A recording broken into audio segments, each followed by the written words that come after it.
सो प्यारे बच्चों, last class में हम लोगों ने डिस्कस किया था चार्जेस के बारे में, कैरेक्टरिस्टिक्स ऑफ चार्जेस के बारे में और चार्जेस के बीच में लगने वाली फोर्स यानी कूलम लॉ के बारे में और उसके बेसिक कंसेप्ट्स हमने समझे थे।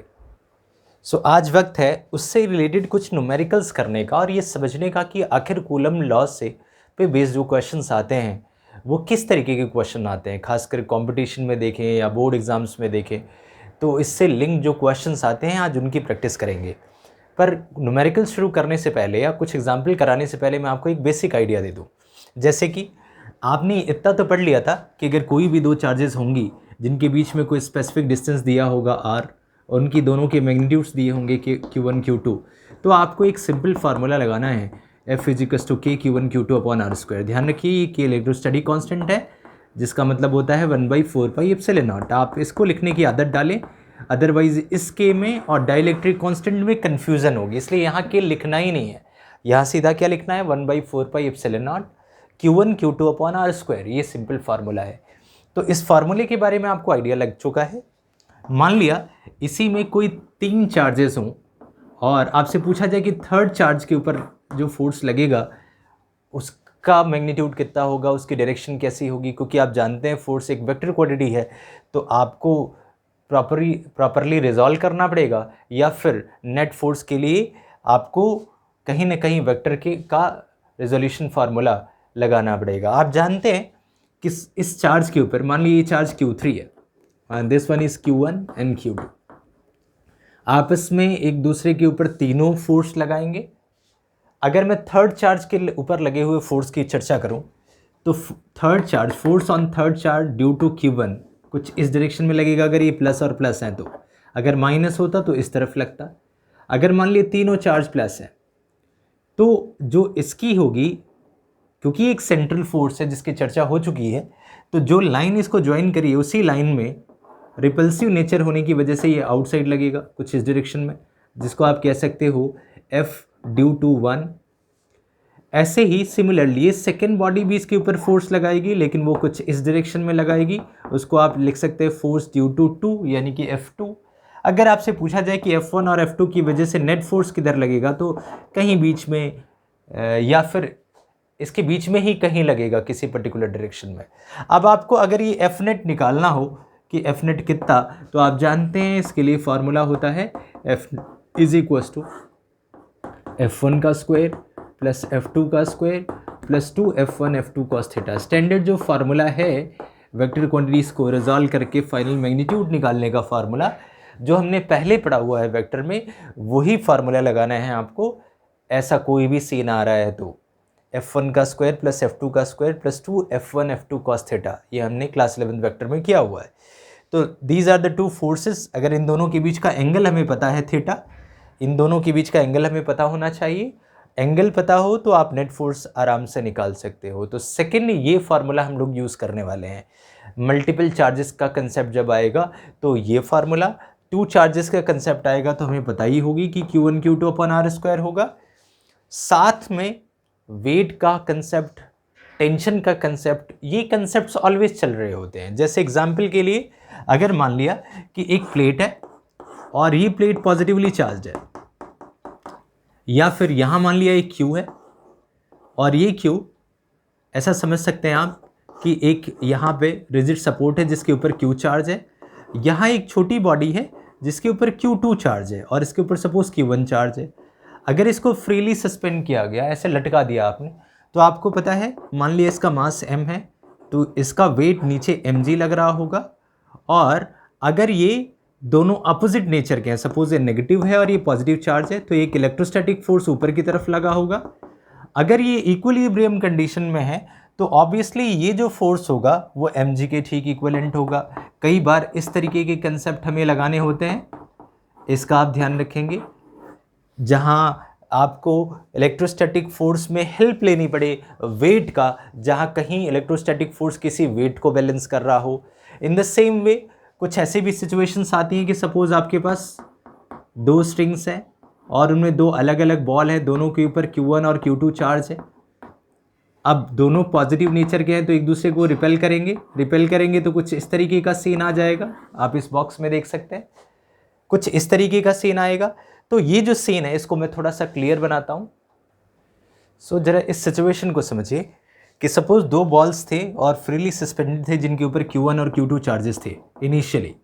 अब अगर दोनों प्लस थे तो ऑब्वियसली दोनों एक दूसरे को रिपेल करने वाले हैं।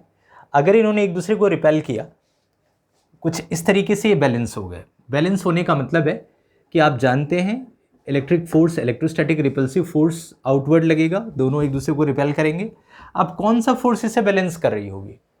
तो ऑब्वियस है कि इस स्ट्रिंग के अंदर जो टेंशन लग रही होगी वो इसको बैलेंस कर रही होगी। सपोज इस वक्त का इसका एंगल थीटा है तो आप यहाँ ये भी थीटा हो जाएगा। अब क्या है कि ऑल्टरनेट इंटीरियर की वजह से ये भी थीटा हुआ तो इस टी का ये वाला कंपोनेंट टी कॉस थीटा हो जाएगा। यहाँ भी सेम ऐसा ही बन सकता है, अगर ये थीटा है तो this one is T cos theta. हो सकता है ये टेंशन अलग अलग भी हो जाए या फिर आइडेंटिकल होकर के स्ट्रिंग सेम भी हो सकती है, डिपेंड करता है सिचुएशन कैसा है। लेकिन अब आप यहाँ देख रहे हैं कि ये टी कॉस थीटा इस m1g को बैलेंस कर रहा है, इधर की तरफ इसका कंपोनेंट टी साइन थीटा हो जाएगा। ये टी साइन थीटा कहीं ना कहीं इलेक्ट्रोस्टैटिक फोर्स को बैलेंस कर रहा है। इधर की तरफ फोर्स जो कंपोनेंट लगने वाला है टेंशन का टी साइन थीटा, इस तरफ F लगा हुआ है। तो अब यहाँ क्या करना पड़ता है, ऐसे सीन्स में दो अलग अलग इक्वेशंस बनती है। T cos theta is exactly equals to m1g, T cos theta is exactly equals to m1 times of g। और एक इक्वेशन ऐसी बन रही होती है कि T sine theta is exactly equals to what, T sine theta is exactly equals to what, electrostatic force. अब electrostatic force कैसे निकालेंगे? के Q1 Q2 अपॉन डी का स्क्वायर, जितने भी इनके बीच की सेपरेशन है उसका स्क्वायर। तो अब आप चाहें, कई बार डायरेक्टली एंगल पूछ लिया जाता है तो आपने इसको इससे डिवाइड किया, टी से टी कैंसिल आउट हुआ, साइन बाई कॉस 10 हो गया और दिस डिवाइडेड बाई दिस, ऐसे सिंप्लीफाई करके आप निकाल सकते हैं। तो जितने तरीके के प्रॉस्पेक्ट्स यहाँ बनते हैं उसकी एक चर्चा करी मैंने। तो आपको इन तीनों बातों का ध्यान रखना है आउटलाइन में, ताकि आप इसके न्यूमेरिकल्स करने में आपको कोई प्रॉब्लम ना हो। अब कुछ एग्जाम्पल्स ले लेते हैं जिनसे आपको आइडिया लगेगा कि इसमें किस किस तरीके के क्वेश्चंस बनते हैं। तो चलते हैं एग्जाम्पल नंबर 1 की तरफ। सो ये क्वेश्चन है, लिखा हुआ है कि 3 charges plus q, small q and plus q, capital q, are placed respectively at distances 0, d/2 and d, यानी प्लस प्लस में है, फ्रॉम द ऑरिजिन, यानी एक ऑरिजिन से एक चार्ज कैपिटल क्यू ऑरिजिन पे ही होगा, दूसरा चार्ज d/2 के ऊपर और तीसरा कैपिटल क्यू प्लस में d डिस्टेंस के ऊपर है। लिखा हुआ है if the net force experienced by plus Q, यानी first one placed at x is equal to 0, क्योंकि फर्स्ट वन इसलिए क्योंकि first one x is equal to 0 पे प्लेस्ड है, इज 0, यानी कि जो x इज इक्वल टू 0 के ऊपर प्लेस्ड है, अगर वो यहाँ छूट गया, the net force experience by plus q placed at x is equal to 0 is 0, यानी कि वो भी 0 है, यानी नेट फोर्स भी 0 लगा हुआ है। Then the value of small q is, आपके पास 4 ऑप्शंस हैं, दिस यानी capital q by 4 plus capital q by 2, capital q by 4, ये माइनस में है और ये प्लस में है, और ये नेगेटिव में कैपिटल क्यू बाई 2। ये जेईई मेन 2019 का क्वेश्चन है। आप देख सकते हैं काफ़ी इजी क्वेश्चन है। पहले तो इसकी कन्फिग्रेशन को समझते हैं। समझने से पहले आप इन तीनों बातों को अंडरलाइन कीजिए कि आपको दिया हुआ है ये 3 चार्जेस और इन तीनों की प्लेसेस दे रखे हैं कि ये कहाँ रखे हुए हैं। नेट फोर्स 0 है, यही 2 काम की बात है जो आपको याद रखना है। अब मैं इसे डिलीट कर देता हूँ और फिर ये सॉल्व करते हैं ज़रा इसको समझ करके। लेकिन फिर भी आप अगर फर्स्ट टाइम कर रहे हैं, क्वेश्चन आपने नहीं किया हुआ है, तो आप पॉज करके ट्राई कर सकते हैं। तो फाइनली चलते हैं इसके सॉल्यूशन पार्ट की तरफ। सो आप देखेंगे यहाँ पे, मान लिया कि यहाँ मैं एक नंबर लाइन के ऊपर रिप्रेजेंट करता हूँ। Suppose this one is x is equal to 0, यहाँ कैपिटल क्यू रखा हुआ है प्लस में, यहाँ कहीं d/2 डिस्टेंस के ऊपर रखा हुआ है एक स्मॉल क्यू, और यहाँ कहीं वापस से कैपिटल D डिस्टेंस के गैप के ऊपर रखा हुआ है प्लस कैपिटल क्यू।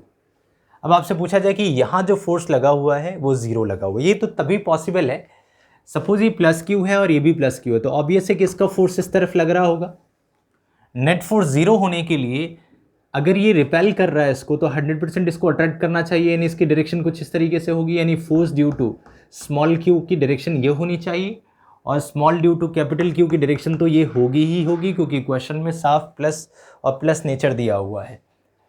तो अब एक चीज़ तो पता लग गया कि ये नेगेटिव चार्ज होगा, इस कंक्लूजन तक तो पहुंच गए, लेकिन फिलहाल हमें उसकी मैग्नीट्यूड भी निकालनी है।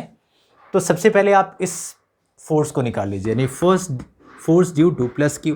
तो इसका फार्मूला आप जानते हैं कि कैपिटल क्यू, ये भी कैपिटल क्यू है, इन दोनों चार्जेस के बीच में लगने वाला फोर्स, और इनके बीच की डिस्टेंस है डी स्क्वायर। ये हो गई इक्वेशन नंबर 1। अब आ जाते हैं force due to small q कैसे निकालेंगे, सेम के capital q small q upon d/2 का होल स्क्वायर। इसको मान लिया इक्वेशन नंबर 1। अब इन्होंने कहा हुआ है कि दोनों का सम 0 होना चाहिए, यानी नेट फोर्स 0 का मतलब F1 plus F2 is equal to क्या होना चाहिए, 0। आप इन दोनों को इक्वेट करके कैपिटल क्यू स्मॉल क्यू के बीच का रिलेशन आप निकाल सकते हैं। इसको सिंप्लीफाई आप कैसे करेंगे वो आपको पता है, फिर भी एक बार हम लोग कर लेते हैं ताकि कोई कन्फ्यूजन ना हो। d/2 का होल स्क्वायर। मैं इसको चाहूँ तो इस d/2 के होल स्क्वायर को लिख सकता हूँ, ये 4 ऊपर आ जाएगा और नीचे, क्योंकि 2 का स्क्वायर 4 और नीचे सिंपल d स्क्वायर ही लिखा जा सकता है, तो d²/4 होगा।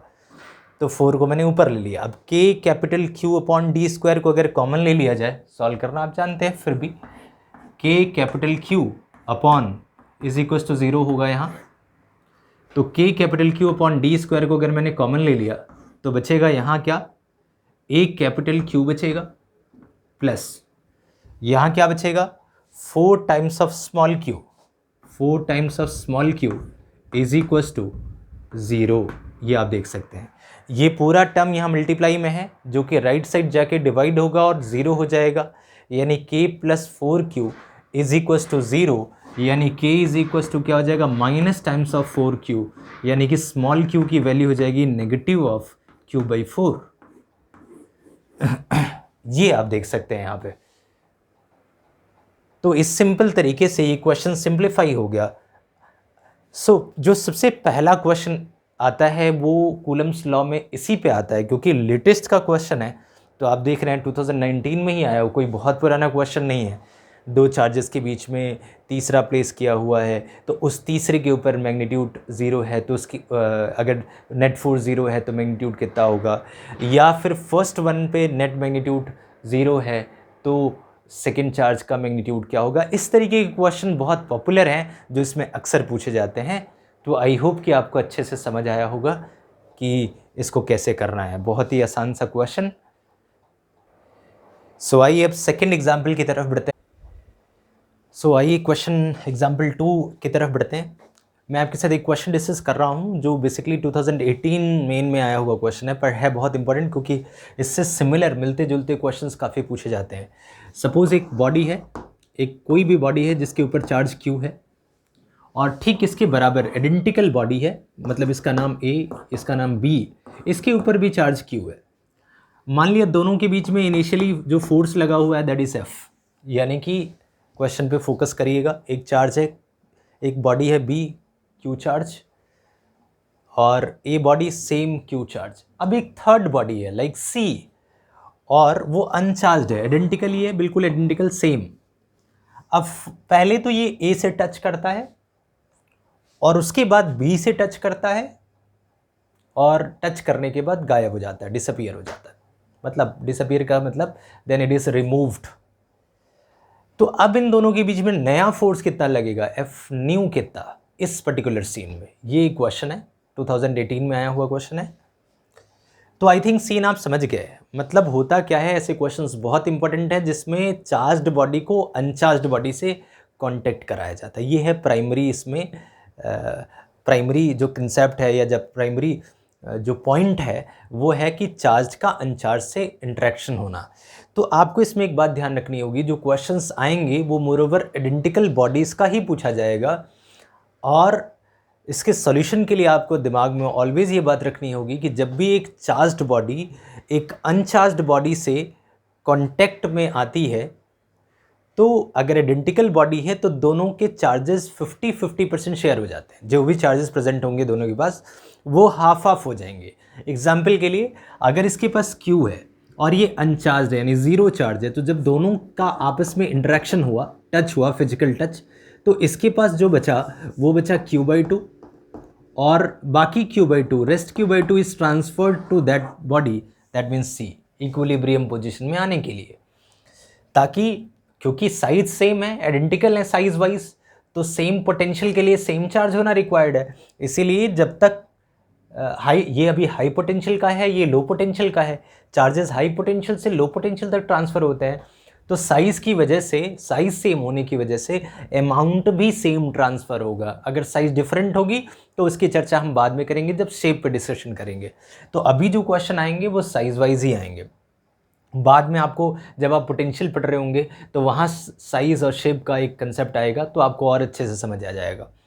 तो खैर, अब जब ये इसके साथ टच किया तो इसका चार्ज Q से Q/2 तक पहुंच चुका है। अब ये भाई साहब पहुंचे यहाँ। अब जब ये इससे इंटरेक्शन में आए तो इनके पास उस वक्त था Q/2 जो कि इससे मिला हुआ था, और इनके पास था Q। तो अब दोनों के पास कंबाइंड कितना है अगर आपसे पूछा जाए तो Q + Q/2, इसका मतलब आप कह सकते हैं कि 3Q/2 दोनों के पास मिल करके है, दोनों का सम 3Q/2 है। तो अब ऑब्वियस है कि जितना भी सम होगा दोनों का वो 50-50% बटेगा दोनों में, यानी इसके पास जो नया चार्ज हो जाएगा वो 3Q/2 का डिवाइडेड बाई 2 होगा, यानी 3Q/4 हो जाएगा। और जो इस बॉडी के पास भी बचेगा वो भी कितना बचेगा, 3Q/4। ये 50-50% डिवीज़न हुआ इनका। अब होगा क्या, इसके बाद ये वाली बॉडी तो यहाँ से गायब, डिसअपियर हो गई, यानी यहाँ से रिमूव कर दी गई। जो बची बॉडी उसके पास चार्ज था Q/2 एंड 3Q/4। अब नया फोर्स कितना लगेगा ये हमारे लिए क्वेश्चन है। तो अगर हम पुराने सीन को थोड़ा एनालिसिस करें उसकी, तो this F will be equals to K times of capital Q into capital Q, और मान लिया पुरानी डिस्टेंस D थी तो D का स्क्वायर, ये हो जाएगा पुराने F की वैल्यू। अब जब नया सीन बना, नया सीन का मतलब चार्जेस का डिफरेंस हुआ, तो अब क्या हुआ, जो फर्स्ट चार्ज था उसकी वैल्यू हो गई Q/2, जो सेकंड चार्ज है उसकी वैल्यू हो गई 3/4 ऑफ Q अपॉन D का स्क्वायर। जिसमें से ये जो वैल्यूज़ हैं अगर मैं इनको थोड़ा बाहर ले लूँ, 3 और 1/2 इंटू 1/4 तो 3/8 अगर चाहे तो बाहर ले सकते हैं, तो this will be equals to 3/8 of K capital Q into Q upon D का स्क्वायर। अब कंपैरेटिव स्टडी करनी आसान होगी जब हमने इन सारे कॉन्स्टेंट्स को बाहर ले लिया, तो ये 3/8 हुआ और ये कैपिटल Q/D²। इस पूरी वैल्यू को क्या मैं ओल्ड F, इसको मैं लिख लेता हूँ F', तो जो नया फोर्स होगा क्या वो 3/8 टाइम्स ऑफ पुराने फोर्स यानी F के बराबर नहीं हो जाएगा? अगर आप देखेंगे तो this capital Q upon D² की वैल्यू F हो गई, तो this is equals to 3/8 times of F। ये हमारा F' की वैल्यू हुई, यही हमारा आंसर था इस क्वेश्चन में। तो आई होप कि आपको एक क्लैरिटी आई इस क्वेश्चन में कि जब भी कोई चार्ज्ड बॉडी अनचार्ज्ड बॉडी से इंटरेक्शन में आए, टच हो, तो चार्ज की शेयरिंग कैसे होगी, फिर नया फोर्स कैसे निकालेंगे, ये एक इम्पॉर्टेंट क्वेश्चन था। आई होप कि आपने समझा। बढ़ते हैं आगे थर्ड एग्जाम्पल की तरफ। So now we have question 3, और क्वेश्चन 3 बिल्कुल वैसा ही है जैसा जब मैं फार्मूला का रिकैप दे रहा था कि किस तरीके से कौन कौन से फार्मूलाज आपको लर्न कर रहे होते हैं, ध्यान रखने होते हैं। तो ये बिल्कुल वैसा ही क्वेश्चन है। सीन ये है कि 2 balls of the same mass carrying equal charge are hung from a fix support of length L, यानी कि सपोर्ट L से हैंग्ड है। क्वेश्चन समझ आ रहा होगा, सस्पेंडेड वाला क्वेश्चन है। At electrostatic equilibrium assuming that the angle made by each thread is small. ये जो लाइन है कि आपको जो एंगल है वो स्मॉल है, इसका भी ऑब्वियस है क्वेश्चन में यूज़ आ सकता है। अदरवाइज मेन ये है कि कहीं ना कहीं इक्विलिब्रियम में पहुंचेंगे। Now they are asking that separation x between the ball, मतलब जो भी उनके बीच का सेपरेशन है, इज प्रोपोर्शनल टू L, यानी L के किस पावर के साथ प्रोपोर्शनल है। यानी ऑब्वियस है कि लेंथ L का x के साथ रिलेशन निकालना है। मैं आपको बता दूं, वैसे तो एक क्वेश्चन 2013 में आया हुआ था JEE मेन में, लेकिन सेम क्वेश्चन नीट 2013 में भी आया था। बस चेंज क्या था कि इस x की जगह उन लोगों ने r लिखा हुआ था कि सेपरेशन r है। अब आपको बताना था कि अगर इस लेंथ को हाफ कर दिया जाए तो नई r की क्या वैल्यू बनेगी। यानी कि उन्होंने वैल्यू पूछी थी प्रोपोर्शनैलिटी पूछने की प्लेस पे। तो क्वेश्चन सेम है, इसका मतलब इंपॉर्टेंट क्वेश्चन है क्योंकि दो बार आ चुका है, दोनों अलग अलग एग्जाम्स में, इक्विवेलेंट डिफरेंट एग्जाम्स में। तो ऐसे क्वेश्चन बड़े इंपॉर्टेंट है। सीन थोड़ा सा फिर से एक बार विजुलाइज कर देते हैं। हालांकि हम लोगों ने पहले बनाया हुआ था कि सपोज इलेक्ट्रोस्टैटिक रिपल्सन की वजह से दोनों बॉल्स का कुछ ये सीन हो जाएगा, स्ट्रिंग के अंदर टेंशन लग रहा होगा T, और मान लिया कि ये एंगल थीटा है, तो एक कंपोनेंट यहाँ बनेगा, दो कंपोनेंट्स बनेंगे, थीटा ये होगा तो ये भी थीटा होगा, यानी यहाँ की तरफ T cos थीटा और इस तरफ T sin थीटा। मान लिया इन दोनों के बीच की सेपरेशन x है, तो आप ये समझ सकते हैं कि कहीं ना कहीं रिपल्सन की वजह से एक इस तरफ फोर्स लग रहा होगा, इलेक्ट्रोस्टैटिक फोर्स। तो सबसे पहले अगर ये इक्विलिब्रियम में है तो आप ये कह सकते हैं कि in equilibrium T sin theta will be exactly equals to electrostatic force, जो भी होगा इनका। ये हो जाएगी हमारे पास इक्वेशन नंबर 1, जैसा मैंने स्टार्टिंग में डिस्कस किया था आपके साथ। अच्छा, एक और बैलेंस हो रहा होगा यहाँ पे। मान लीजिए इस बॉल का मास m है, तो इसका वेट कहीं ना कहीं mg नीचे की तरफ लगा होगा डाउनवर्ड, और इस टेंशन का T cos कंपोनेंट ऊपर की तरफ लगा होगा, यानी T cos थीटा। तो T cos थीटा ठीक बराबर होगा mg के। तो आप ये भी लिख सकते हैं T cos theta is exactly equals to mg। ये हो गई इक्वेशन नंबर 2। अगर आप इन दोनों इक्वेशंस को आपस में डिवाइड कर लो तो T से T कैंसिल आउट हुआ, आपके पास बचा tan theta is exactly equals to, आपने यहाँ लिखना है 1 इज डिवाइडेड बाई 2। तो tan थीटा की वैल्यू हो जाएगी Fe बाई mg। ये आपके पास एक इक्वेशन आ गई। अब होगा क्या? इक्वेशन तो बहुत सिंपल है, काफ़ी इंपॉर्टेंट फार्मूला भी है जो कहीं ना कहीं इस सिचुएशन में काम आ सकता है। अब देखा जाए तो इस क्वेश्चन में इन लोगों ने यहां से ये वाली जो इक्वेशन, मैं इसको थोड़ा हटा करके प्रॉपर यहां लिख देता हूं कि ये सेपरेशन x है। इन लोगों ने इस x और इस l, यहां से ये जो रिलेशन है, अगर t को यहां बना दूं तो यहां से यहां तक की लेंथ l है, तो इस l का इस x के साथ रिलेशन पूछा हुआ है इन लोगों ने। अब आप देखेंगे तो आप चाहें तो आपके पास एक तरीका है इस tan थीटा को, थीटा ये है तो ठीक सामने ये वाला पार्ट परपेंडिकुलर, जो कि हो जाएगा x/2। तो x/2 यानी परपेंडिकुलर पता है और हाइपोटेनियस पता है, जबकि tan थीटा रिलेशन होता है परपेंडिकुलर और बेस का। तो x/2 और l की हेल्प से आप चाहे तो ये निकाल सकते हो, लेकिन अभी इन लोगों ने क्वेश्चन थोड़ा इजी किया हुआ है। इजी क्या किया हुआ है, ये लाइन मेंशन करके, मतलब assuming that the angle made by each thread is small, यानी ये थोड़ा इन लोगों ने आसान कर दिया इस क्वेश्चन को।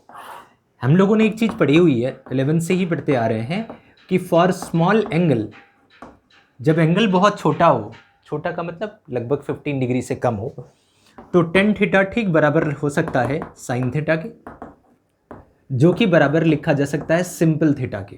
थीटा का मतलब एंगल इनटू रेडियस हम लोगों ने पढ़ा हुआ है, arc is equals to, so angle is equals to arc by radius, यानी कि x थीटा को आप आर्क डिवाइडेड बाई रेडियस भी लिख सकते हैं। और ट्रिग्नोमेट्रिकल रेशियोज तो आपने साइन और कॉस पढ़ा हुआ है। आई होप कि ये वाला रिलेशन आपको पता होगा, ये हम लोगों ने डिस्कस भी किया हुआ है, मैंने ट्रिग्नोमेट्री में भी रेशियोज बताया हुआ है जो कि फिजिक्स में काम आती है, तो उस वाले पार्ट में ये किया हुआ है हम लोगों ने, या फिर कहीं ना कहीं काम आती ही रहती है ये चीज़। तो अब इसकी बेनिफिट क्या है, यानी इस लाइन से काफ़ी आसान हो गई। कैसे? आप जानते हैं कि tan थीटा परपेंडिकुलर और बेस का रेशियो है, जो कि यहाँ पता नहीं है, निकालना पड़ेगा। परपेंडिकुलर और हाइपोटेनियस का डायरेक्ट रिलेशन साइन थीटा होता है, जो कि हम यहाँ आसानी से निकाल सकते हैं क्योंकि दोनों चीज़ें हमें पता है। तो क्यों ना फटाफट इसको इससे के साथ इक्वेट कर लिया जाए। देखा जाए तो यहाँ साइन थीटा की जो वैल्यू हो जाएगी वो हो जाएगी परपेंडिकुलर का मतलब x/2 ये वाला पार्ट, और हाइपोटेनियस का मतलब हो जाएगा डिवाइड बाई l, यानी ये हो जाएगा x/2l। ये हमारे को मिला साइन थीटा की वैल्यू। अब चूंकि ये tan थीटा इक्वलेंट हो गया साइन के एंगल स्मॉल होने की वजह से, and this is equal to Fe by mg, तो इन दोनों रिलेशंस को पुट करके आराम से x और l का रिलेशन निकाला जा सकता है।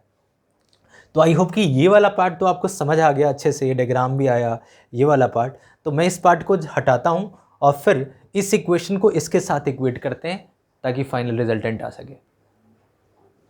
सो यहाँ पे टेन थीटा इक्वल्स था Fe by electrostatic force by mg।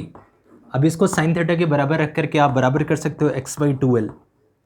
अब जरा बात करते हैं इलेक्ट्रोस्टैटिक फोर्स का फॉर्मूला क्या होगा। तो आप जानते हैं कि मान लिए एक के पास Q था तो दूसरे के पास भी Q होगा, तो KQ into Q Q1 into Q2 upon इनके बीच की सेपरेशन कितनी थी x का स्क्वायर।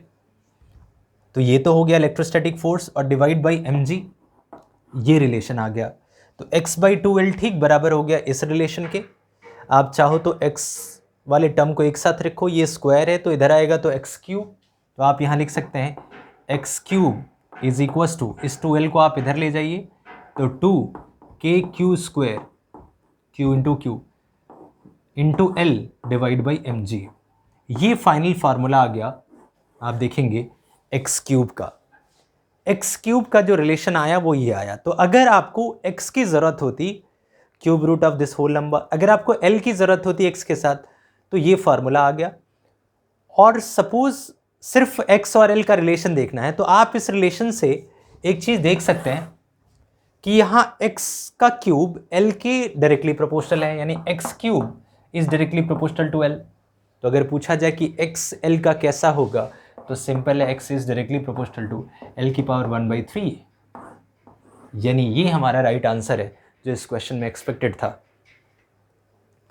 तो उम्मीद करता हूँ कि आपको समझ आया कि ऐसे क्वेश्चंस में करना क्या होता है। जब भी ऐसा क्वेश्चन आए तो टेंशन के मैकेनिज़्म को यूज़ करना है। हम लोगों ने टेंशन और mg दोनों को यूज़ किया हुआ है ऐसे क्वेश्चन में। तो आई होप कि आपको अच्छे से समझ आया। हालांकि मैं आपको बताऊं, कूलम्स लॉ में वैरायटी बहुत सारी है और एक सिंगल लेक्चर में सारी वैरायटीज़ को टच कर पाना तो काफ़ी मुश्किल है।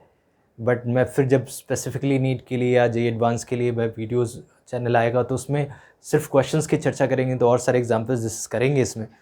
बट अब आपको अपने लेवल से, सेल्फ लेवल से बहुत सारी वैरायटीज़ को टच करना है, क्योंकि जितनी ज़्यादा वैरायटीज़ आप टच करेंगे हर एक प्रॉस्पेक्ट को आप समझ पाएंगे। यही मेरी तरफ से सजेशन है। तो आप करते रहिए प्रैक्टिस, और आई होप कि एक बेसिक कंसेप्ट तो आपका क्लियर हो ही गया कूलम्स लॉ से रिलेटेड, जो कि मेरा इस वीडियो का प्राइमरी कंसर्न था। और बाकी जितना आप करेंगे प्रैक्टिस उतनी आपकी इम्प्रूवमेंट होगी। तो गुड लक, मिलते हैं अगले वीडियो में।